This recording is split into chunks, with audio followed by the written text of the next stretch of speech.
A major corporate espionage racket struck headlines in New Delhi with at least 10 persons arrested for allegedly leaking important documents from government offices. Government has made it clear that no guilty will be spared.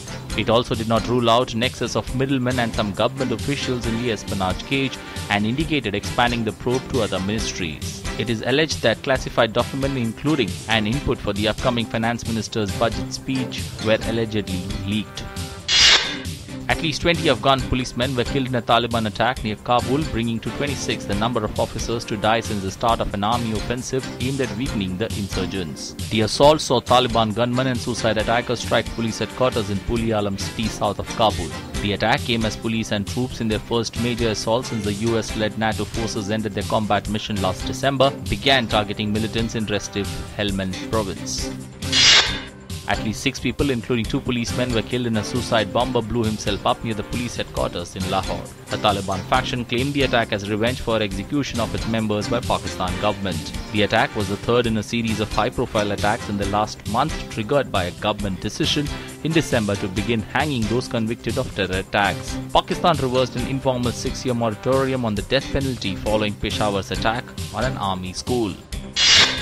Pakistan's Army Chief Rahil Sharif and Intelligence Chief Rizwan Akhtar visited Kabul for meetings with Afghan leaders on cooperation to fight militants on both sides of the border. In a meeting with the Afghan government Chief Executive Abdullah, Sharif said Pakistan was ready to cooperate with Afghanistan to fight the Taliban. Indonesia's president has appointed 3 new officials to lead an anti-corruption commission after the suspension of its chairman and deputy head Amida Rao with the police. President Joko Widodo swore in 3 officials during a ceremony at the presidential palace in Jakarta. Police labeled the 2 top former officials as suspects in separate cases. Earlier, President Joe dropped his nominee for the post of the National Police Chief after weeks of public outcry over the candidate's implication in a bribery scandal. A state of emergency has been declared in the Khohang region of Myanmar following intense fighting between the ethnic minority rebels and the army. President Thein Sein has handed power in the area over to the military and imposed a 3-month period of martial law. Fighting was triggered by the return of rebel leader Phon Kya Shin after 5 years of exile in China. Tens of thousands of refugees have been forced to flee their homes. Japan and Qatar have agreed the stability in the Middle East serves as a foundation for international peace and prosperity and pledged to cooperate on addressing the threat of terrorism. At a summit with the Emir Sheikh Tamim bin Hamad Al Thani, Japanese Prime Minister Shinzo Abe reiterated his resolve to contribute to peace in the Middle East through non-military aid. Qatari Emir also met Japanese Emperor Akihito in Tokyo.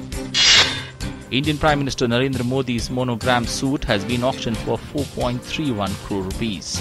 The pine-striped navy blue suit that the Prime Minister wore for the summit meeting with the US President Barack Obama on January 25th went to Surat-based diamond trader Lalji Patel and his son after intense bidding in the dying moments of the auction. In total, the government has raised about 8.33 crores from the 3-day auction of the items gifted to Prime Minister Narendra Modi, and the money will be used to finance the Clean Ganga mission. East Timor inaugurated its new Prime Minister Rudy Araujo on Monday after the country's president Thor Mathan Roque appointed the former health minister to take the helm in the poverty-stricken country. Araujo, sworn as East Timor's 5th Prime Minister since it gained independence from Indonesia in 2002, replaces independent hero Shangga Guzamo, who stepped down to allow for a younger generation to lead the country. A breathtaking display of maneuvers by civil and military aircraft besides aerobatic teams from across the globe cast a spell as Bengaluru hosted the 10th edition of the Aero India Air Show this week. Skies dazzled with somersaults and stunts by metal birds with the daredevilry of world-famous aerobatic teams in full flow. India's indigenous light combat aircraft Tejas also performed aerial feats that included mimicking combat maneuver.